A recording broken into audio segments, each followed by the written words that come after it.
All right, good evening, everyone. I want to thank you very much for joining us to learn about the revised evacuation guidelines for Hornby Island. My name is George Dorkson, and I am the Deputy Emergency Program Coordinator for the Comox Valley. I am an employee of the CVRD, and my primary role in the emergency program is to support emergency management and emergency preparedness within the electoral areas. Helping me out this evening is our Manager of Legislative Services, Lisa Dennis. Lisa is the Zoom guru this evening, and right now she's going to go through a brief tutorial for those of you who may not be that familiar with Zoom. Lisa? Okay, thanks, George. Everyone can hear me? Great. Oops. So I'm just here to help George kind of manage the Zoom list. So I'll just keep my eye on people coming in and out of the meeting. And otherwise, I think the basic rule is just to keep everybody on mute for the most of the time, unless you plan on speaking. There is a feature in Zoom to raise your hand. It's a little blue hand that pops up, and that puts you in a queue that you wish to speak. So we can kind of have that queue going for question period after the presentation. And there's also the chat function is enabled as well. So if you look at your Zoom toolbars, either at the top or bottom of your screen, you'll see there's a chat function there, and you can type in any questions that you have along the way. And then after the presentation, I can go through those questions and let George know what they are, and just do it that way, if that sounds good. Anything else to add, George? No, that sounds good. All right. Where is the raise your hand function? So you may have to open up that little button on the toolbar that says participants. If you can sort of either at the top or the bottom of your screen, you might have to raise hand. Thanks. Okay. Perfect. All right. Thank you very much, Lisa. Thanks. As we have quite a few folks registered for the call today, like Lisa had mentioned, it would be, quite disruptive if people were asking questions throughout the presentation. So again, please either wait until the presentation is over or use the chat feature. That way you won't forget what you wanted to ask. And another bit of housekeeping, I need to advise you that Zoom may store your name and metadata about your use of their site outside of Canada. If you choose, you can help protect your privacy by using just your first name or a substitute name rather than your full name. You can turn off your audio and or video. Don't exit the call. And don't disclose any personal information during the session. Lastly, before we go any further, I would like to respectfully acknowledge that I am coming to you from the unceded traditional territory of the Comox First Nation, where I have the pleasure of both living and working. So over the last couple of years, I've been collaborating with a number of first response agencies and key stakeholders to help me do a complete revision of the old guidelines. Excuse me. These are folks that either live or work on Hornby Island and may be called in to provide support during an evacuation. These new guidelines are tailored for Hornby Island and are to be used during an evacuation and for training purposes as well. So if you can see these, this is the binder that was sent to a number of first response agencies, and it's got all kinds of maps and whatnot are inside of it, and I'll explain that in a minute here. So three of the members of three of those first response agencies have joined us on the, well, I hope three, have joined us on the call tonight to join me in answering any questions you may have. And I'm going to ask that they each introduce themselves now. So from Hornby Island Fire Rescue, we have. Hi, I see that there's two of us on from Hornby Island Fire Rescue, but I'm Doug Chinnery. I'm the fire chief. I see that Albini, our deputy fire chief, is also on the call. All right, welcome, Doug. And from Comox Valley Search and Rescue. Good evening, I'm Paul Berry. I'm a search manager with Comox Valley Search and Rescue, and have an emergency management background and have been involved in some large-scale emergency events in the province. Thanks, Paul. And do we have anyone from the RCMP?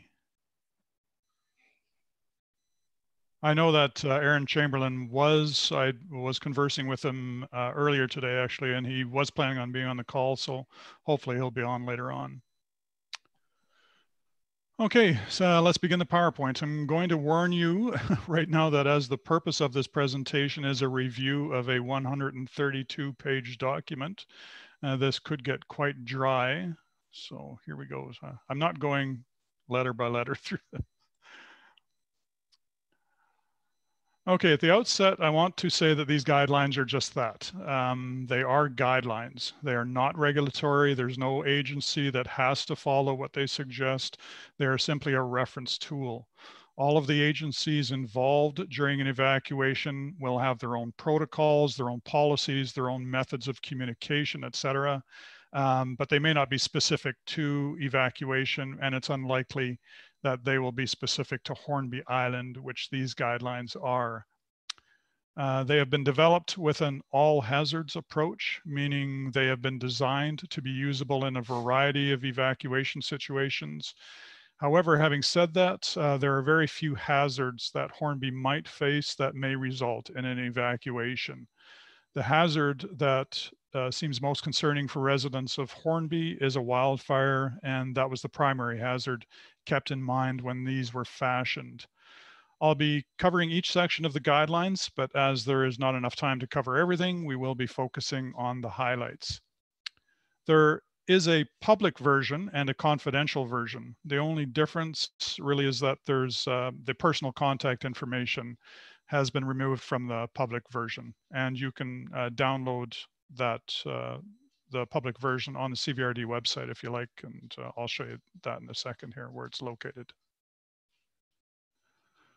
Oh, and just if you do have any trouble hearing me, I bought myself a headset. Last Tuesday, people were complaining that my voice was draining off at the end of my sentences. So raise your hand if you're still having problems hearing me. And I'll try very hard not to mix Hornby and Denman up. I should have had a swear jar last Tuesday because I was mentioning Hornby Island far more than I think I was Denman. My apologies to them. Lastly, this is a living document and it is open to change. So as we discuss it and test it, we will identify areas that need to be added, deleted, or adjusted, and we'll try to make those happen. Okay, my hope this evening is that you will leave this presentation with a better understanding of the evacuation process, that you will have increased confidence in the ability of responders to help during an evacuation, that you will have a better understanding of what you can do to help, and that you will have an opportunity to ask questions. Those of us in emergency management are famous for using acronyms, so I wanted to cover just a few of those that are going to be coming out this evening. There's IC, that's the incident commander. This is the individual responsible for the management of all site-specific operations. The ICP, that's the incident command post, which is the location from, guess who, where the incident commander directs the site level emergency response. There's the EOC, people are probably familiar with this one. It's the Emergency Operations Center, which is established to coordinate the overall response and support to an emergency. By the way, the CVRD's EOC is located in our new administration building on Harmston Avenue in Courtney, and it is built to withstand earthquakes. I'm not going to say it's earthquake proof. Don't want to make that claim. Then there's EMBC. Emergency Management BC is the province's lead coordinating agency for all emergency management activities. In support of EOCs, it may activate PREOCs, that's the Provincial Regional Emergency Operations Center. And if further support is needed, it may also activate the PEC, which is the Provincial Emergency Coordination Center. So we are not alone when we're operating these EOCs during an emergency or disaster. Then there's ESS, Emergency Support Services, is a provincial program delivered by local governments, which meets the basic needs of those impacted by disasters by providing them short-term support such as food, clothing, and lodging.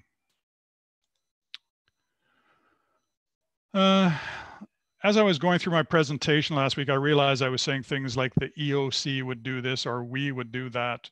And I realized it was important to let you know how a small portion of how the EOC functions.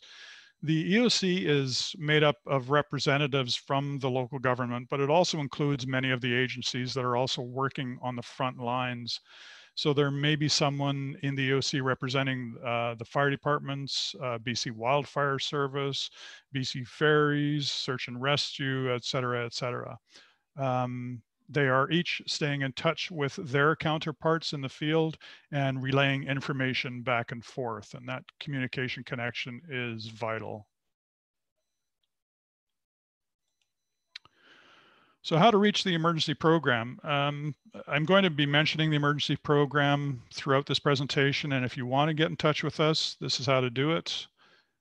So if you go to the CVRD website and look under services, you'll see emergency management. And if you click on, actually just so you'll notice here that there are a number of drop-down boxes on the side, including emergency plans and guidelines.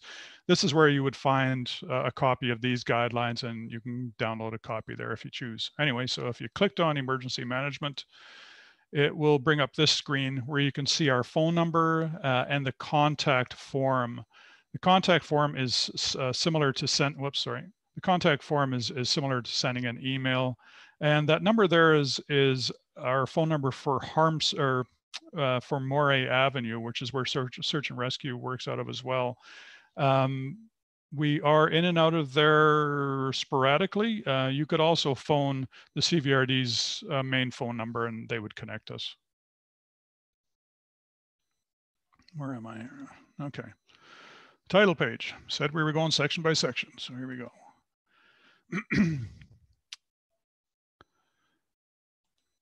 Oops, where am I? So these are the two pictures found on the cover of the guidelines. They were chosen to reflect two of the reasons why an evacuation of Hornby may be required. One being a container ship fire, the smoke of which may be hazardous.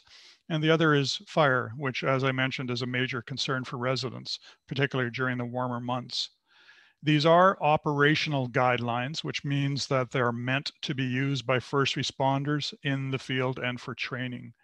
And further down on this title page is this table. This table identifies where the most critical information can be found. All of these sections contain valuable information, but these are the areas most likely to be used during a response, and they are identified right at the beginning for quick access. And we'll talk on each one of these as we go through the presentation. Okay, I said I was going to go through section by section, but if I cover section 8 first, much of the information in the other sections will make more sense.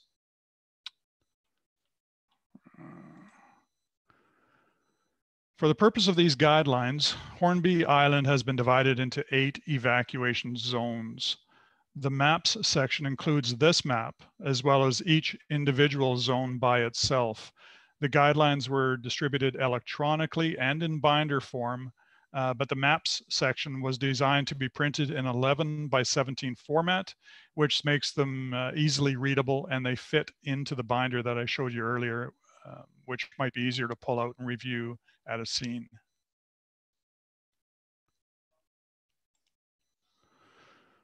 Okay, this is a section of Evacuation Zone 8. As you can see by the legend on the bottom left there, each map includes an assortment of information that can be useful during evacuation. On this map, you can see the red line, which is the evacuation route, an assembly point noted by the yellow dot says A15. There's a boat ramp in green, a wharf in red, and there's a helicopter landing site on the right-hand side in blue. It says H2. Not seen here, but found on other maps are the locations of potential reception centers, and I'll cover those in more detail later on. This image is also included in the maps section. It's a potential location for emergency parking where excess ferry traffic may be directed. Buses, if available, would pick up evacuees at this location and transport them to the ferry terminal. The purpose of emergency parking is to hopefully ease traffic congestion near the ferry terminal.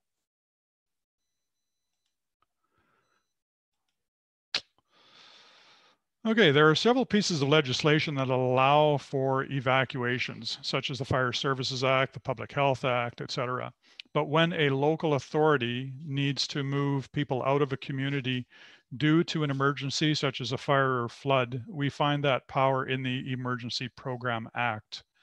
Section 12.1 here states that the head of a local authority, which currently is the board chair, Jesse Kettler, or her designate, is permitted to declare a state of local emergency, or SOL, as we call it.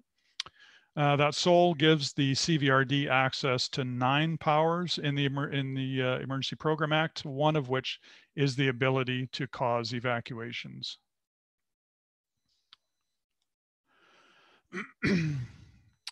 Evacuations can be done in 3 ways. So there's self-evacuation, which is when an individual makes the decision to evacuate, although there is no official evacuation order in place for their area. This can be especially helpful for residents with mobility challenges or other at-risk populations that may need more time. Then there are the tactical evacuations. These are those that are directed by fire or the RCMP due to extreme risk or threat to public safety. No state of local emergency or evacuation order is required for tactical evacuations. For instance, in this picture here, if the fire was moving rapidly towards these homes, it's unlikely there would be enough time to issue an evacuation order, so a tactical evacuation would be done. Lastly, there are strategic evacuations, which are the ones primarily referenced in these guidelines. These are the planned evacuations that occur after the EOC is activated and a SOL, state of local emergency, is declared. Evacuation alerts and orders are part of strategic evacuations and are often delivered door to door by members of the RCMP and or search and rescue. Then there are the 3 stages of an evacuation. So stage 1 is the evacuation alert. The alert informs a community at risk that an evacuation may be required and hopefully provides enough time to prepare to leave. It is at this stage, or maybe even earlier, that moving at-risk populations and livestock should be considered. In some instances, there is no time to issue an alert, which takes us straight to the evacuation order. The order is used to evacuate all or part of an area. It is a formal document that orders the impacted population to evacuate immediately. It does not allow for discretion. And stage 3 is the evacuation rescind. This is declared when the risk is low enough that people can begin to return.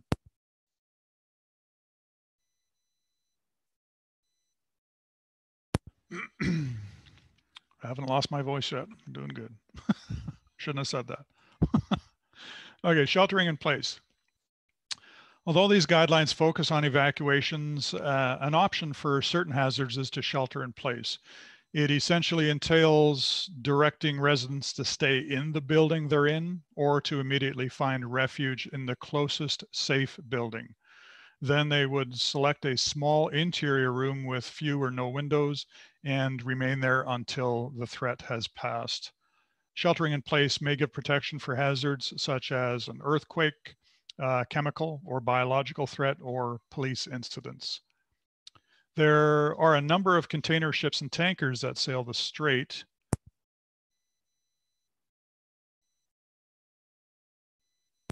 Sorry. If a fire broke out on one of them and the smoke and fumes were drifting over Hornby, we may suggest sheltering in place rather than evacuating. These are some of the roles and responsibilities generally assigned to those at the site level and the site support level. I say generally because these events are constantly changing and they don't often play by the rules. At the site level, as mentioned earlier, the incident commander is responsible for management of all site-specific operations.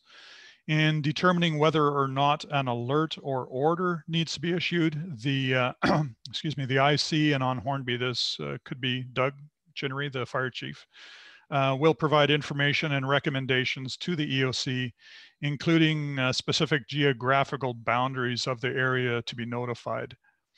The RCMP may be responsible for a number of aspects, including supporting delivery of the evacuation order, requesting support from search and rescue, maintaining security operations and enforcing the law, excuse me, staffing security checkpoints, and supporting re-entry when the evacuation has been rescinded.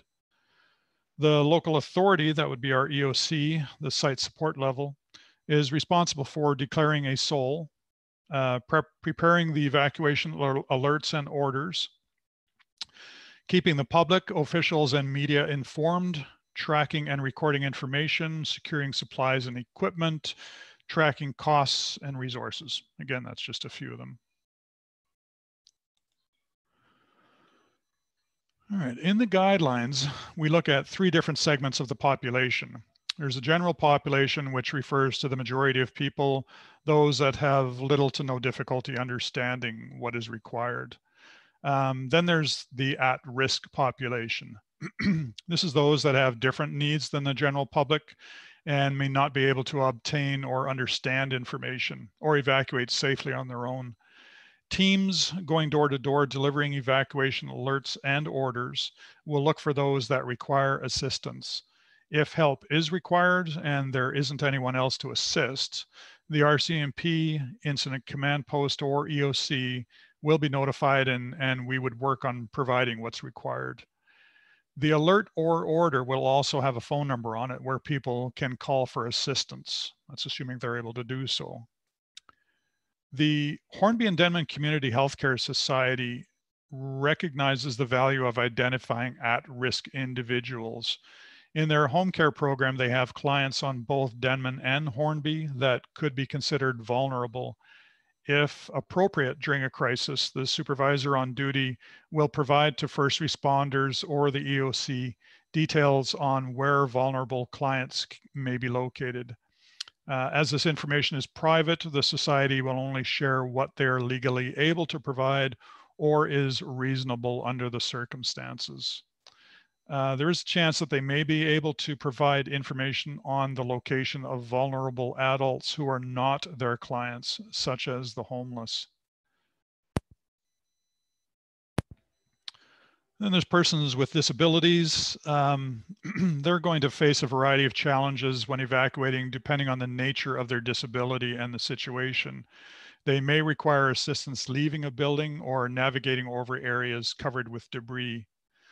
Alternate modes of transportation, such as lift-equipped vans and buses, may be required, and we would do whatever we could to make that happen. Again, it is preferable for those that need assistance to evacuate before being ordered. Yes, domestic animals and livestock. Providing for the transportation, care, and sheltering of pets and livestock is an important factor in evacuation planning. People do refuse to leave their homes if they fear for their livestock or cannot take their pets with them. Although the EOC will do what they can to assist with moving or caring of animals during an evacuation, the care of people will always take priority. This is why it is so important for animal owners, but in particular livestock owners, to have a plan. When a fire is threatening the island, it is not the time to be asking, how am I going to protect my animals? This might mean having a means of transporting them off of the island before a large-scale evacuation, as well as a location to board them. Perhaps it means letting them run loose like many ranchers did in the fires of 2017 and 2018, or maybe it's putting out sprinklers on your pasture lands. You can start by making your property fire smart, which can begin with a call to the Hornby Island Fire Department. The province may provide assistance to relocate livestock, but generally this is limited to those who operate a farm business, and I do not believe it refers to hobby farms. The CVRD does have areas that, if available, would support short-term shelter or containment of livestock and other animals.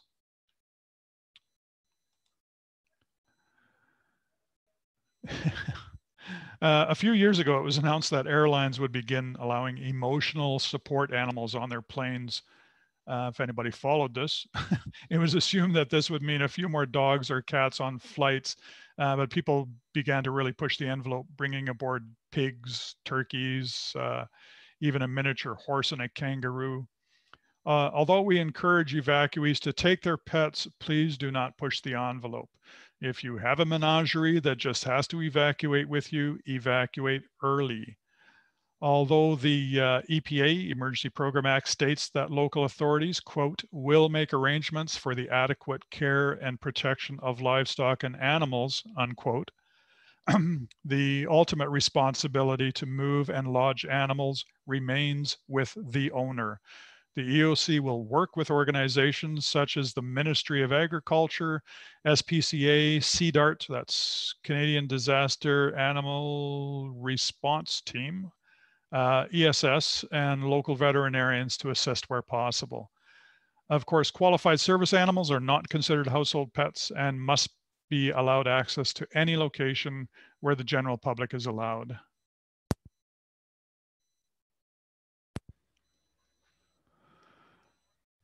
Evacuation routes. Excuse me. During an emergency, the incident commander, in consultation with the RCMP and EOC, will select the best routes for evacuation from the hazardous area.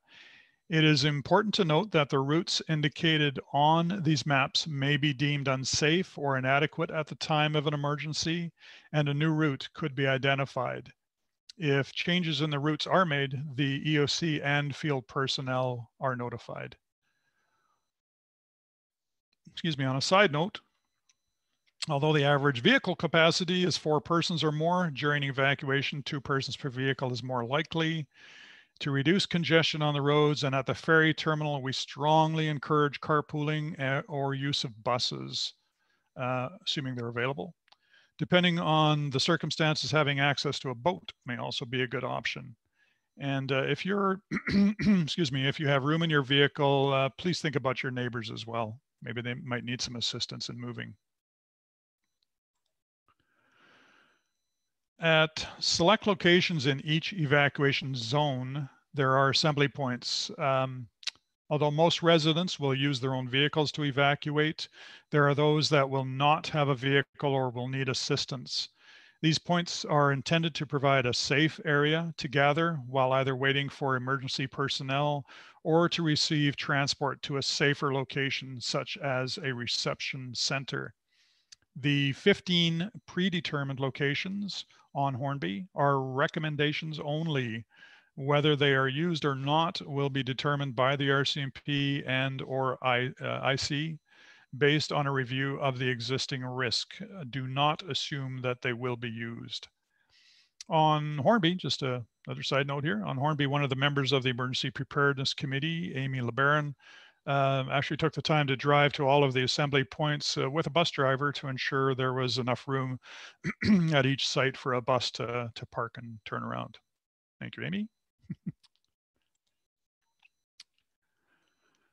Locations have been pre-identified on Hornby Island as potential reception centers.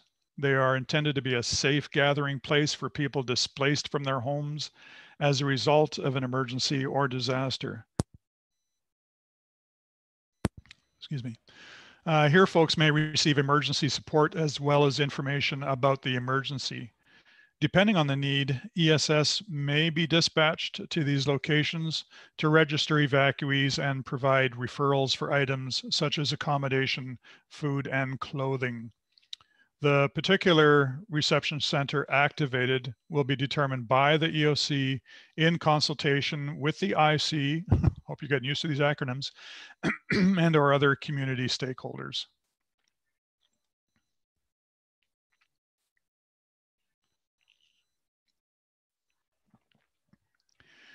So these are the 4 locations identified as RCs on Hornby Island.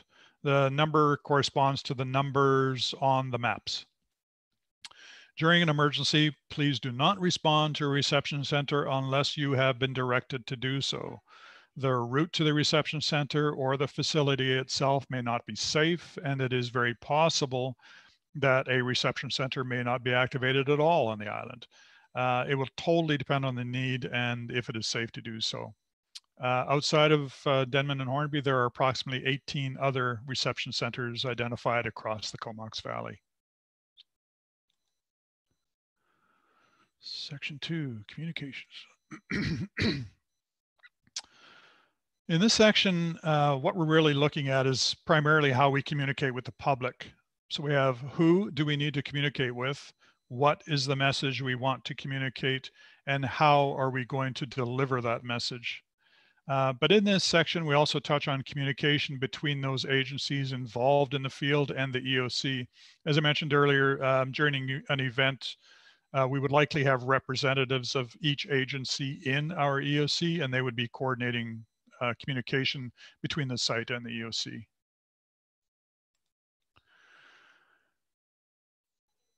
Radio communications. Maintaining communication during an emergency or disaster is an absolute must. If for some reason we need another communication channel between the island and the EOC, volunteers from the Comox Valley Emergency Radio Communications team can be dispatched to wherever they're required, such as the incident command post, reception centers, assembly points, etc. Each member of that team has their own amateur radio equipment. Public and media communications. To ensure that everyone is getting the most up-to-date and accurate information, information officers within the EOC would be monitoring the situation and disseminating the most up-to-date verified information. They can utilize a number of sources to do this, including social media and the CVRD website. If a call center were activated, that center would also be kept current with the most up-to-date information.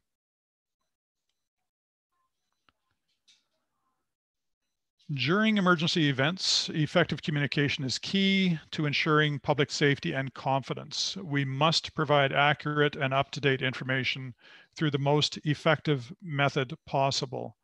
There are a number of means available to provide that information, and these are some of those. The size, scope, and urgency of the event will dictate which methods are used to notify the public.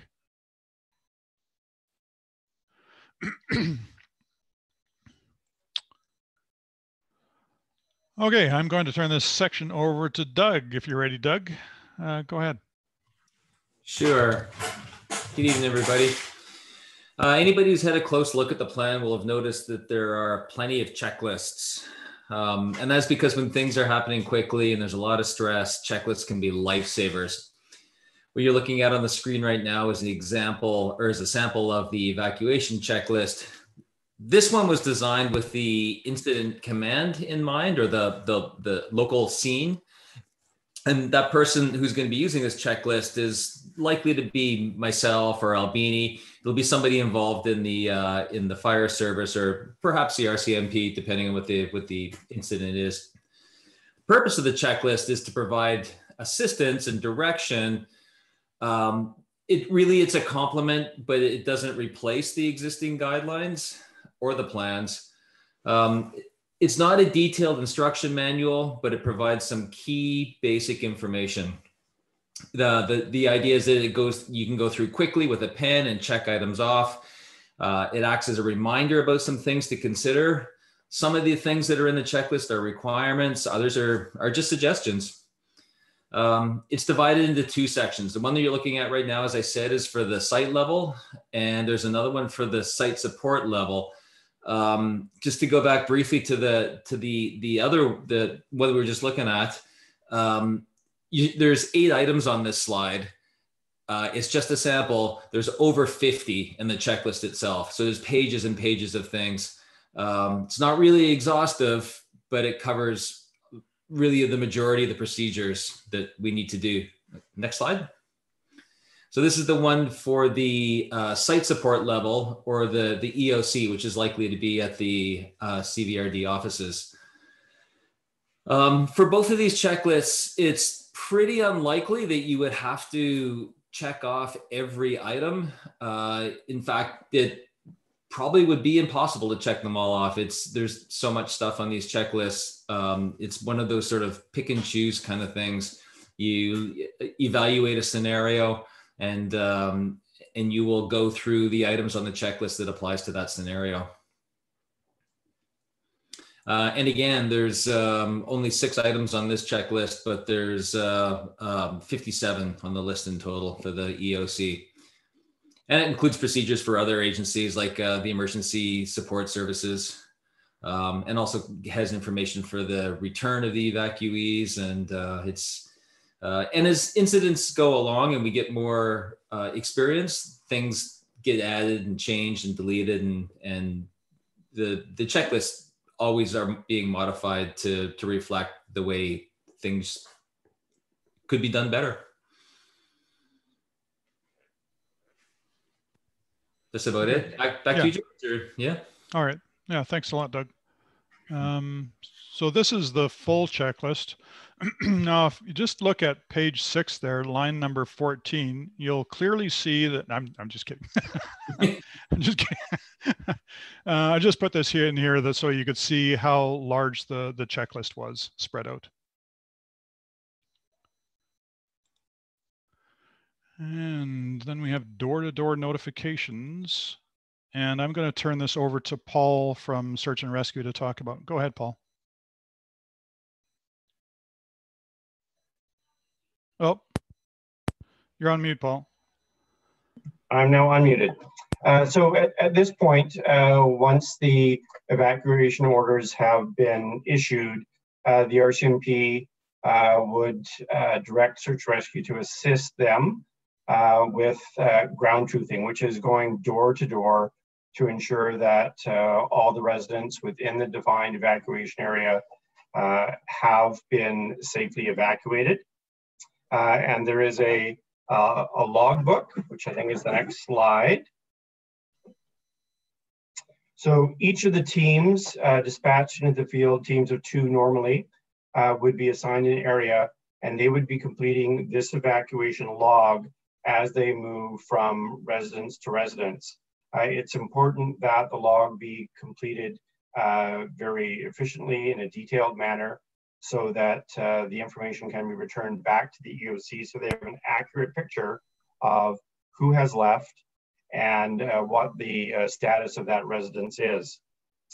The colored bars are a color code which is used throughout the emergency program here in the Comox Valley and on the islands to indicate specific information.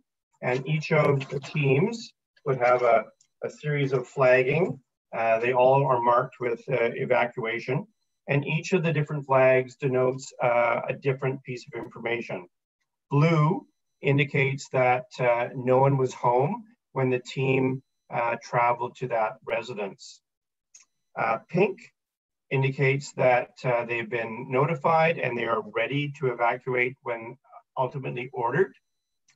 Yellow indicates that they have already evacuated. Red indicates that the individuals at that residence or that address require additional assistance. That's very important information to get back to the EOC so that assistance can be provided. And orange is an indication that while they have been advised, the residents in that area are refusing to evacuate. And this is there's an important point here that anyone under the age of 18 must evacuate. And so it may be that teams need to advise the RCMP that there are children or individuals under the age of 18 who may need to be moved along from those residences.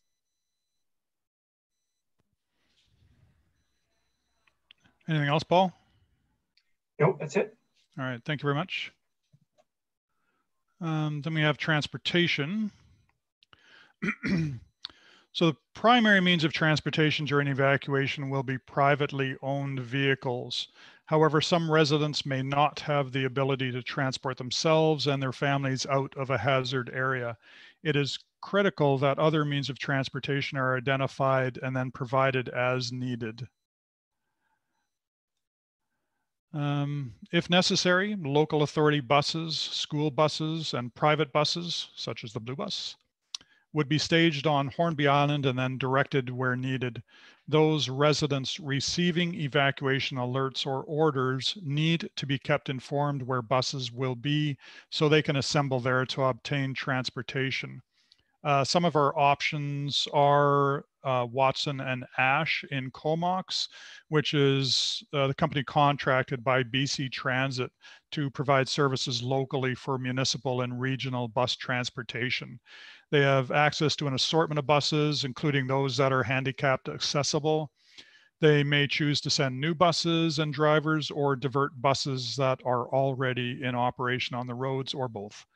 For an emergency after hours, Watson and Ash has estimated that they could have drivers and buses ready to roll from their yard within an hour of notification. First Student Canada in Courtenay, they have a 46 passenger school bus on Hornby Island, as well as one on Denman Island. Neither is handicapped accessible. And in an emergency, they would provide us the contact information for their drivers. Then, of course, we have the Hornby Island bus. I'm assuming it's still operating. Is it still operating? It's operated by the Hornby Island Community Economic Enhancement Corporation, and they have one 23 passenger bus, which is not wheelchair accessible. At least that's the last information I had. Marine transport, as Hornby Island is surrounded by water, obviously island, the use of marine transport may be an option in exceptional circumstances. Two possibilities are Royal Canadian Marine Search and Rescue and private boats. If needed, the EOC may request the support of helicopters to assist in various facets of the evacuation. This may include the 442 Transport and Rescue Squadron, the RCMP, or private contractors. We could also look at using float planes. And of course, BC Ferries. I need to say that although I have included a picture here of the Salish Orca, which is the ferry that runs between Little River and Powell River, it does not mean that it would be provided during an evacuation, but it is a possibility. BC Ferries has indicated that the terminal ramps and or berths at both Gravelly Bay and Shingle Spit are big enough to accommodate larger vessels. If a mass evacuation was required and it was believed that additional support from BC Ferries would be beneficial, the EOC would contact the PREOC, that's the regional EOC, or EMBC directly to request this resource. If necessary, access to the ferry terminals could be restricted to emergency resources and evacuees only. BC Ferries are not responsible for directing ferry traffic prior to entering onto BC Ferries property, which is why traffic control is so important. To increase pedestrian capacity, vehicle traffic on the ferry may be prohibited, with certain exceptions, such as vehicles carrying those incapable of boarding by foot. Pets, such as dogs and cats, that pose no risk to passengers would be allowed. All animals should be leashed or caged. And finally, a list of the local ferry fleet and their capacity is found in the guidelines in Appendix D.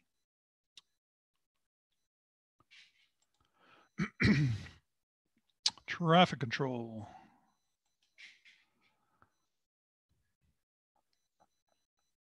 Traffic controls may be established at key intersections along the evacuation routes. In some cases, it may be necessary to control traffic on other routes to minimize the impact to the main avenue of evacuation. In most cases, the RCMP will manage the checkpoints. However, during a large-scale event, police resources may become strained, and non-police resources, such as security companies, might be required.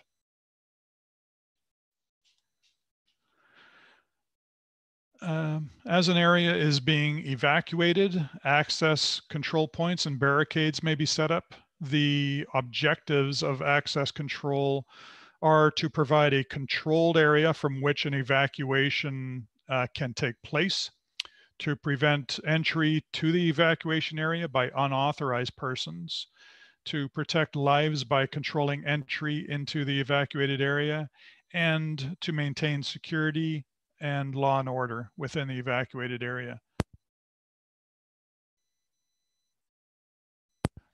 Temporary access back into an evacuated area may be possible. The CVRD would be the primary authority for approving or denying non-response related requests for temporary access.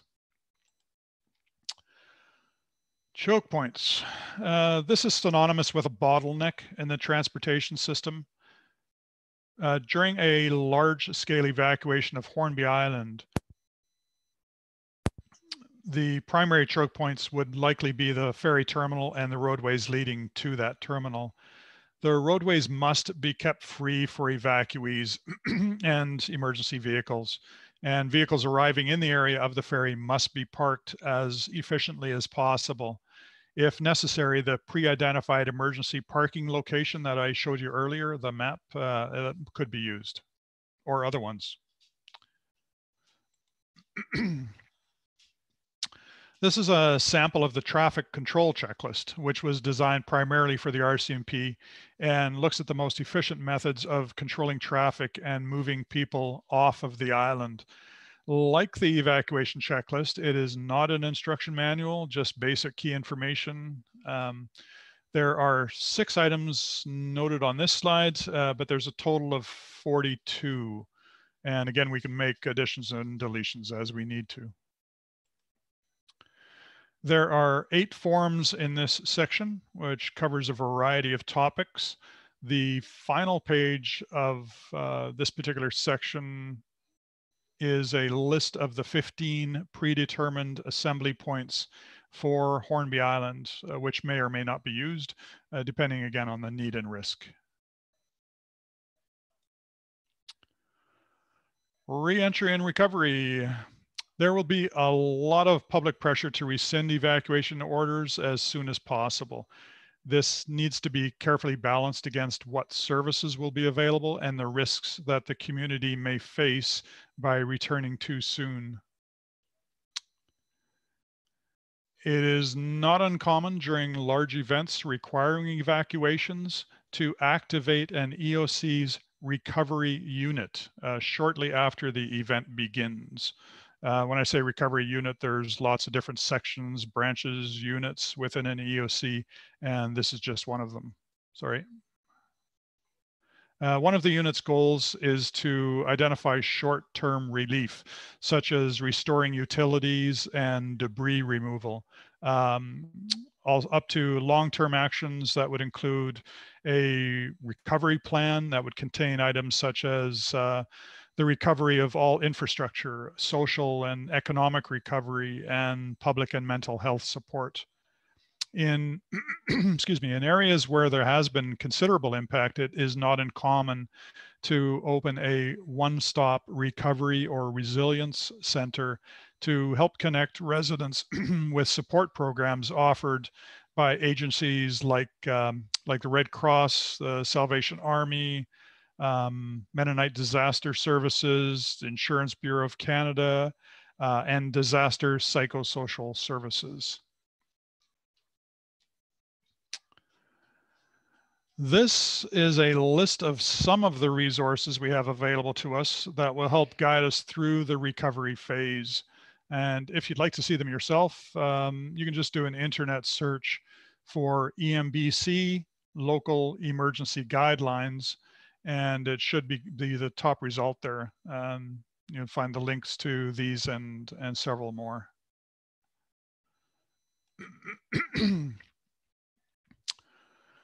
Dwellings and population by zone.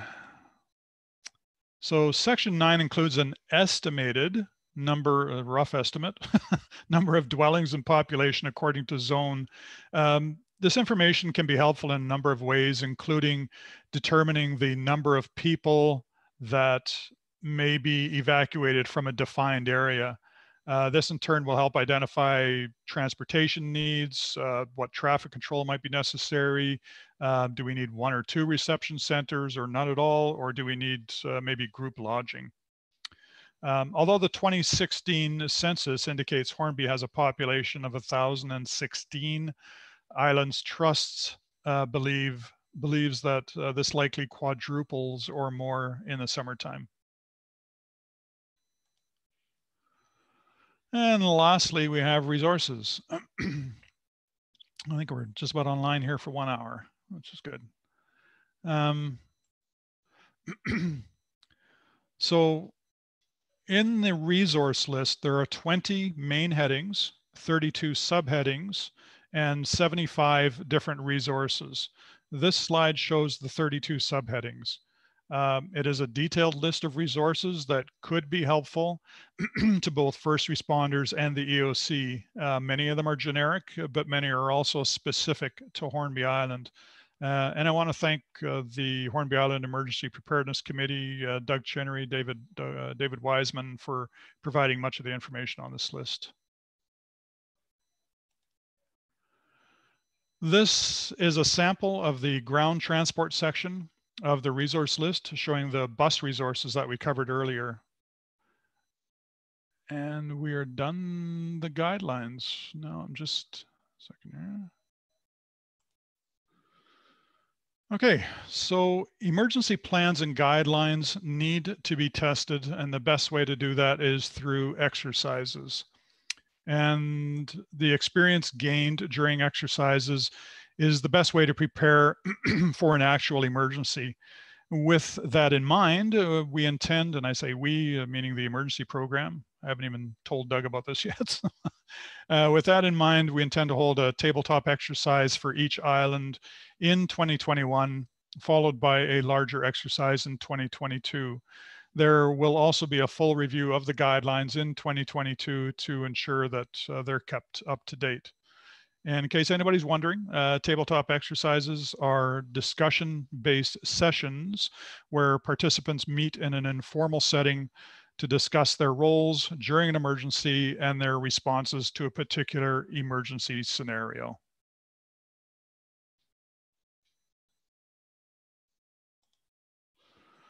Okay, so what you can do. Objective of this presentation was for you to know what you can do. So, number 1, be fire smart. Through education and awareness, residents and communities can learn how to reduce their risk from an interface wildfire. And you can contact Hornby Island Fire and Rescue for more information, or the emergency program, if you like. Number 2, be prepared. The emergency program and your own emergency preparedness committee encourages everyone to have an emergency kit as well as a go bag. There were numerous stories in 2017 and 2018 of people, during the wildfires, of people fleeing their homes with literally only what they had on their backs. Do not assume you will have enough time to pack something. Be prepared. You can get more information on the CVRD website by searching emergency preparedness, or you can just Google emergency preparedness and you'll get a lot of information. Number 3, learn about the Neighborhood Emergency Preparedness Program, NEP, or your Hornby Island Emergency Preparedness Program or Committee. And there's contact information there. And thank you very much, David, for letting me put that information on there. Please copy it down if you want to get in touch with them. And where are we here? Although you are close to Vancouver Island, you're still a remote community. The CVRD will do what we can to provide aid during a crisis, but your most immediate source of help will be yourself and your neighbors. NEP assists individuals and neighborhoods in getting prepared for a disaster and understanding how to cope if one were to happen. Yeah, so the Hornby Preparedness Committee is working hard to develop a strong NEP program on Hornby Island, and I strongly encourage you connect with them. And number 4, register for emergency notifications. If you have not already, please sign up to receive local emergency notifications. You can choose to get notifications for a number of areas and municipalities, and you can choose to get them specifically for Denman and Hornby, which could be invaluable during an evacuation, both for you and for us. And us, I mean the EOC. Notifications are sent to you on your cell phone or home phone, well, your cell phone via text or voice, and to a landline via voice. All you need to do is go to the CVRD website, search emergency notifications, or you can find the link to register under emergency management. You can also register via phone if you just phone our CVRD phone number 334-6000. Just let you know that calls, if there was an emergency call, it would come to you from a 778 number. And that number is listed on the website. That number should be entered on your phone as something like emergency notifications, so you don't ignore them. And wow, questions. I got 729 on my phone. That's pretty darn good. So I wanted to hit 730. All right, so I'm going to exit the slide view now, and if there's any questions, I'll have Lisa respond from what's come in on the chat line, and later on I'll open it up to anybody that wants to ask something, and just raise your hand. So George, I don't have anything on the chat screen at the moment, but I do have Stan Combs with his hand up, and then Albini Lapierre, and then Amy LeBaron. So Stan? Yeah, I just wanted to make a quick comment about evacuating animals. I used to work for the BC Ministry of Agriculture, and I worked on some of the fires on the interior. Especially here for Hornby, I wouldn't rely on the Ministry of Agriculture to provide any assistance. One of my jobs was phoning every livestock owner in the area of these fires, and I found that almost all of them already had a plan. They're way ahead of us. So I would encourage anybody who has livestock to have some kind of plan all worked out, because you're going to be doing it on your own. And then on just a general thing, I would suggest that more emphasis be put on the use of bicycles for transportation, because they're not going to jam up the roads as badly. I know if I have to evacuate, it's going to be by bicycle. It just, because I get around plugged up roads and all that kind of stuff. That's it. Yeah, no, those are both good points. Thank you very much. If I used a bicycle, I'd be the one plugging the road. Me too. All right. And we had Albini Lapierre is next. Thank you. Can everybody hear me? Yes. Hopefully. Is it possible quickly to share a screen at some point? I want to mention quickly the work that the Emergency Preparedness Group has done, because we're aware that in case of an emergency, it's very unlikely that we're going to get, suddenly a few enough people perhaps from the RCMP or even from SAR to come and help us on the get-go, depending of course on if the event is really localized to Hornby and not elsewhere. So we are trying to come together, make together a map that have about 30 different zones. Each zone would have a neighborhood captain, and we are looking at perhaps making it so that each zone can be surveyed with the checklist that was shown in this plan within an hour.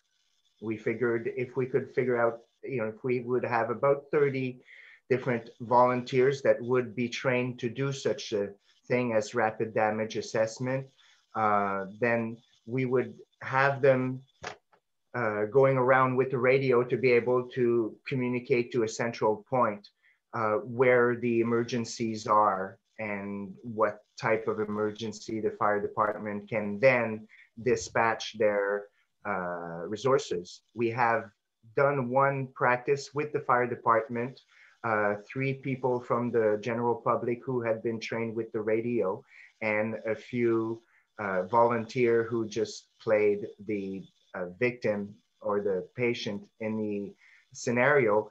We had in the scenario 3 different locations for 3 different incidents. We had one of the road that had collapsed, therefore the incident command in this scenario, which was our fire chief, had to figure out how to bring people, a member of the fire department, to the fire hall so that they can then be dispatched where it was needed.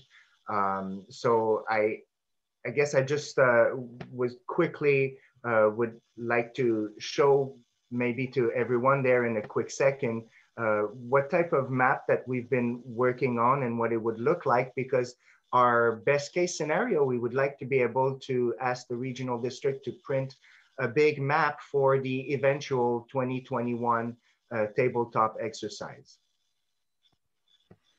Okay, I don't know, can we share that, Lisa? I don't know if. Yeah, I actually just made you a co-host, so you can go ahead and, there you go. Okay, so can you guys see it basically? This is the map that we've had Duncan McCaskill working on for the last, I guess, for the last month, for the last few weeks. We've tried to color code it and try to make it so that it would be visually easy to figure out if a person, let's say, lives in Galleon Beach, can figure out which area they reside, and if there's no captain in that area, could volunteer to look into their zone. We basically try to organize it where, of course, in the zone where the population density is bigger, then there might be more houses to look at, but really we figure out in 1 hour, a person should be able to cover these area, as opposed to if we go out to Ford Cove, has way less residents, but a bigger territory. Same thing with the Strachan Valley. And I guess the one last other thing that I wanted to show is some of the residents, again, are really large, but do not have many houses. It's a little bit tricky to always make that right balance between figuring out private information and at the same time having enough information to give to a neighbor captain so that they could say, okay, I will go and look, there are so many buildings and stuff. So this is the kind of work we've been working on, and I wanted to fill in people on that. I guess my question to the CVRD, since we're there, and I can stop sharing, I guess now. My question would be, is there ways that Hornby could have regular funding from the regional district so that we can continue these type of work without having to resort to a bake sale or something like that in order to be able to achieve regular funding? Okay, 2 things there. In relation to the funding, we have had some conversation about that, and I think maybe that's if you want to continue that conversation, let's do it on Saturday on the Zoom call. Just rather not do it here. In relation to the mapping that you showed there, that's great. I really like that. Neighborhood emergency. Well, I just like to refer them as NEP. So the NEP program, all these different neighborhoods are incredibly useful during a disaster or an emergency. So I really like to, I'm glad you've done the work that you have. And in relation to any mapping, again, let's chat about that on Saturday. If you're close enough that you are ready to have that mapping done, maybe we can move on that sooner than later, maybe even before the end of the year, if you're that close. Okay, yeah, okay. It looks like we're almost ready. Perhaps I'll just need to check with you what type of format you'll need that for your GSI department to be able to print. Right, sure. Yeah. Okay. Thank you. Thanks, Albini. I see David with his hand up. Anybody else? Is that okay, Lisa? Yep, go ahead. Yeah. Go ahead, David. Okay, thanks. Yeah, thanks for calling this meeting and all that you've done to help us out thus far. We've been a committee for 2.5 years now, and I've chaired it since the very beginning. And we've realized that, you know, we're probably going to be on our own without much help. We have to be very self-sufficient for a matter of weeks or perhaps even months. So we've kept that in the background of our planning. And there's a few specific things I wanted to mention about the details, and I'll be brief. In terms of marine evacuation, BC Ferries has made it very clear that the ferry, which is usually here at the beginning of the day and overnight, will only take people. And we've got a plan to get people to park their vehicles at the sculpture park, which you showed already. And we've talked with the harbor master at Ford Cove, Jean, and also Glenn Haddon, who's very knowledgeable, has offered not only his dwellings for people to be put up, but also boats, and also the Zelinskis who run the dive shop. So if we can actually access Ford Cove Marina, which could be tricky if the whole conglomerate hill slides as it often has in the past. Otherwise, we'll have to either get there by foot or by bicycle.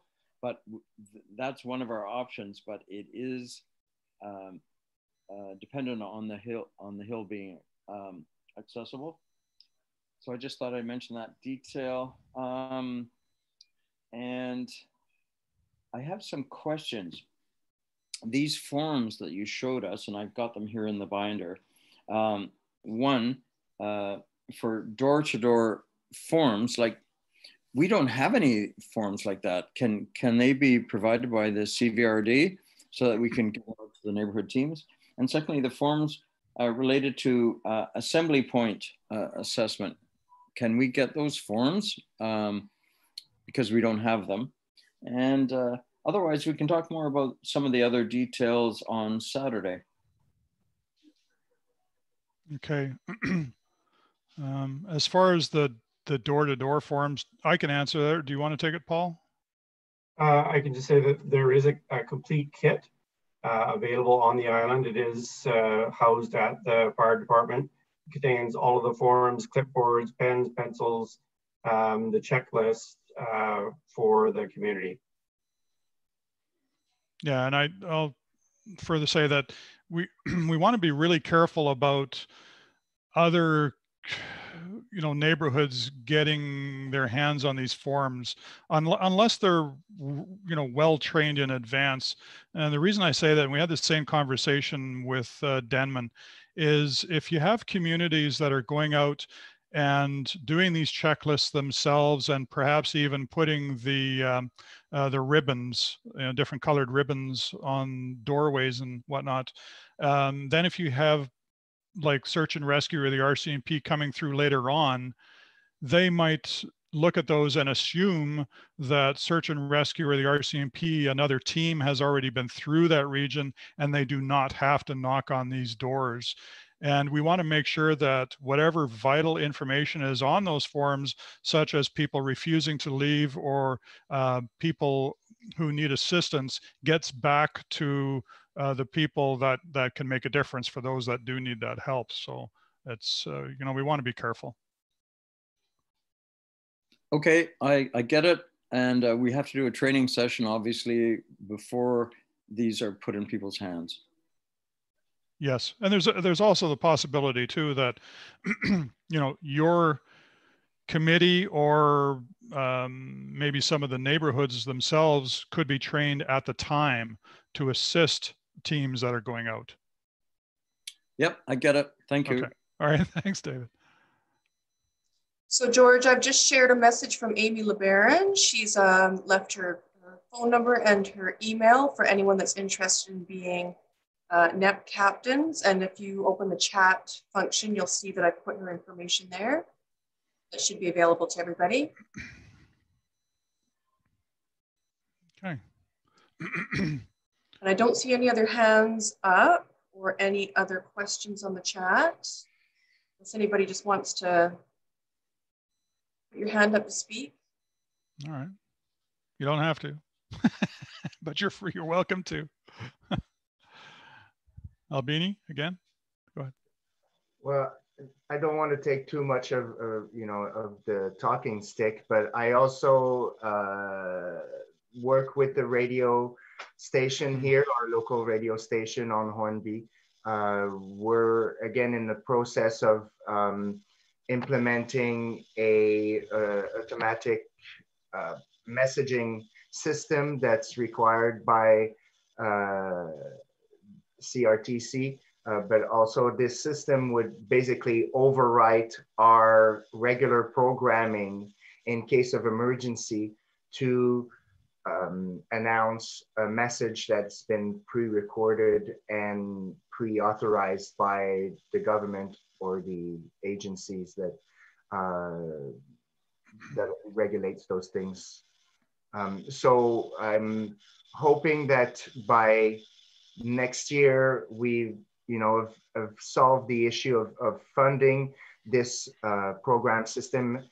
We've got plans to hopefully acquire it in the new year, but we'll be looking at the CDRD perhaps if they can help with that, with partially with the funding of getting that system so that it's also an extra what means of disseminating information.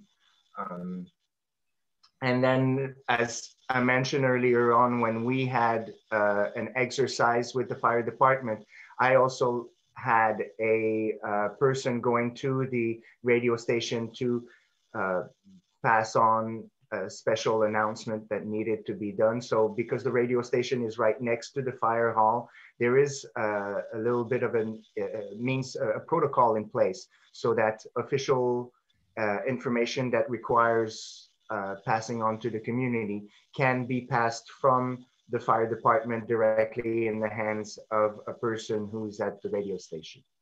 I just wanted to add that. Okay. All right. Thanks, Albini. And there was the email that I'd sent back to you about the radio communications piece there that, there's a chance that I don't think he's on the call today, but maybe your area director might be able to help you out in that regard. So. Yeah, we're looking through that as we speak. Okay, perfect. Thanks. Carolyn? Yeah, I just want to mention, as Albini knows, a community emergency notification system that doesn't reach everyone on Hornby is not 100% effective. So we still are hoping that somehow we can get the signal so we can get it, over the internet or something, because with Mount Jeffrey in the way, people on Mount Road have no access. That's it. Right. Yeah. And there's a perfect reason for having those neighborhood programs in place. Maybe you have one person in your neighborhood that does get those notifications, or maybe you're in a neighboring community that can pass them on to you. So just an idea. Anybody else? George, can you hear me? Yes. Oh, good. I figured out my microphone issues there. I tried to at introductions, but it wasn't successful. How are you? Good. Yeah, being your local RCMP representative for Hornby Island, I know there's a lot of discussions. Last summer was very unusual summer with the pandemic in terms of what the scheduling was, how many people were on the island, and so forth. A lot of times things come up. Where can the RCMP going to be there if a disaster strikes? Well, clearly it depends on the disaster, right? So if we're looking at an earthquake that covers the whole Comox Valley, the answer is no. We probably won't, because we'll have a lot of other issues. But when it comes to the things that are most concerning to Hornby with the wildfires, that type of thing, yes, we do have contingencies in place to get there in a mode of transportation options. With our marine capabilities have been increased in the last year. New skippers have been trained, and our boats, we have access to 2 boats. So it's not all doom and gloom, but it does depend on the emergency. I think it's important to clarify. You guys are very well prepared, and we want to be complimentary to that, but obviously it depends on the emergency. Yeah, well said. Thank you very much. I actually wanted to mention that there was a couple of times when it was mentioned that, Hornby is going to be on their own for, for quite a long period of time. That will more than likely only be the case if it is something like an earthquake, where it impacts the entire, regional district. If it's just Hornby itself, I can tell you that we would pull out all stops in order to provide whatever support we can to the island. But having said that, also this is brought into focus for me, and I've made several notes as to where, if we're going to be setting up a command post or where we have issues of where our detachment is. We have capacity issues in terms of accommodations, and we also have cell phone reception issues that I'm bringing to the table for my management to see if we can get a cell booster in there, and other capacity issues as well, so that we can kind of work hand in hand with this. So this is great timing for me for already existing capacity issues for us to deal with. So this is great. Thank you. Perfect. I'm going to get to you in just a second here, David, but just one question, Aaron. So are you associated to Hornby and Denman for this coming year at all? Yes. So we have a 4-person section that deals with both rural and downtown bike section. So I'm in charge of the 4-person bike section, which is also Hornby. So I have a very unusual title. It's head of rural / bikes. But my preference is obviously the rural, because that downtown Courtney is just a pain in the butt, I'll tell you.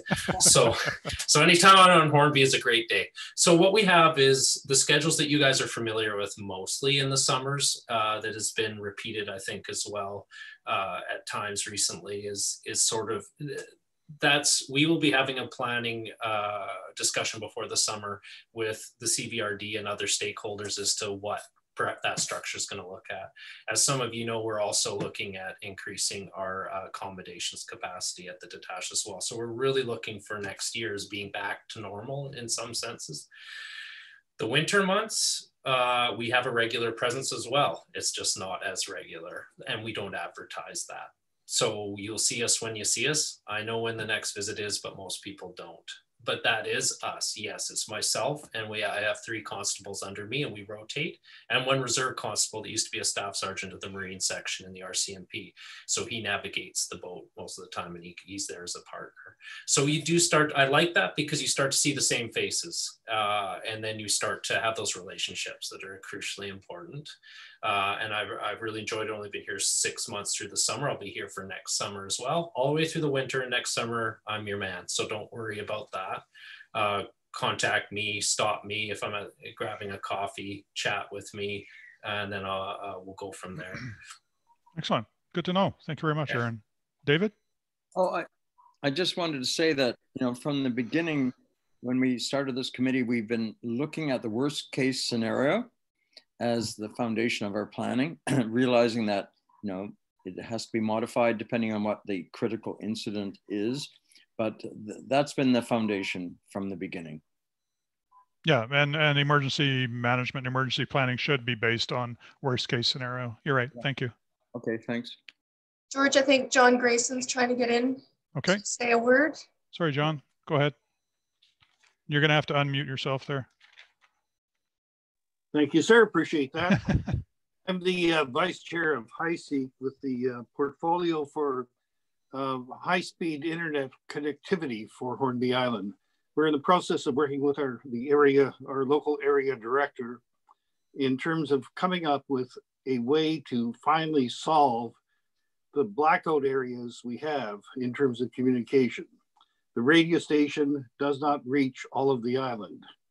It is a lovely resource if its antenna capacity could be boosted or amplified in some manner that it reached everybody on the island. So we're hoping through broadband, high-speed fiber optic internet within the next 2 years to have every home on the island connected, so that if there are any issues with the telephone system, because they're all on wires on telephone poles, we will have buried fiber optic cables to every home to serve as the first line of communication defense. So just wanted to alert you to that situation that's been in progress now for 2.5 years. We have a committee on Denman Island and on Hornby to achieve this type of connectivity within the next 24 months. Excellent. Good to know. I'm guessing things have changed an awful lot on the islands in the last 3-4 years. In what respect? Well, I just meant your connectivity. Oh, well, this has been well publicized on both islands. We've had public input, public meetings, extensive surveys, and it's documented in 2 volumes that amount to 200 pages of detailed, community support and engineering analysis. Okay, thank you. All right. Okay, well, we're closing in on 8 o'clock. I don't know if anybody else wants to say anything else. Yeah, I do. Seeing as we're coming to a close, I just want to say big thanks to Aaron, Lisa, Paul, and George for giving up their evening time to come and present this plan to us. I think people that should know that George has put in hours and hours and hours. It's just been a ton of time developing this plan in conjunction with the Denman plan as well. It has literally been years in the making. When you take a look at how comprehensive it is, you can see why. So I want to extend my heartfelt thanks to George Dirksen for all the work that you've done on this and for helping us out. So thanks, George. Thanks, Doug. Check's in the mail. All right. Well, I want to thank everybody for participating tonight. I hope the discussion was worthwhile, the presentation. Hope you had your questions answered. If you have any other ones, feel free to get a hold of us through the CVRD website. I especially want to thank Doug Chinnery, Paul Berry, and Aaron Chamberlain for taking their time away from what is a very busy schedule and their relaxation time as well. I know how difficult that can be to come upon sometimes. Lastly, I want to thank you, Lisa, for helping out and being our last moment facilitator. Much appreciated. No problem. All right. Okay. So good night, everybody, and stay safe. All right. Bye-bye.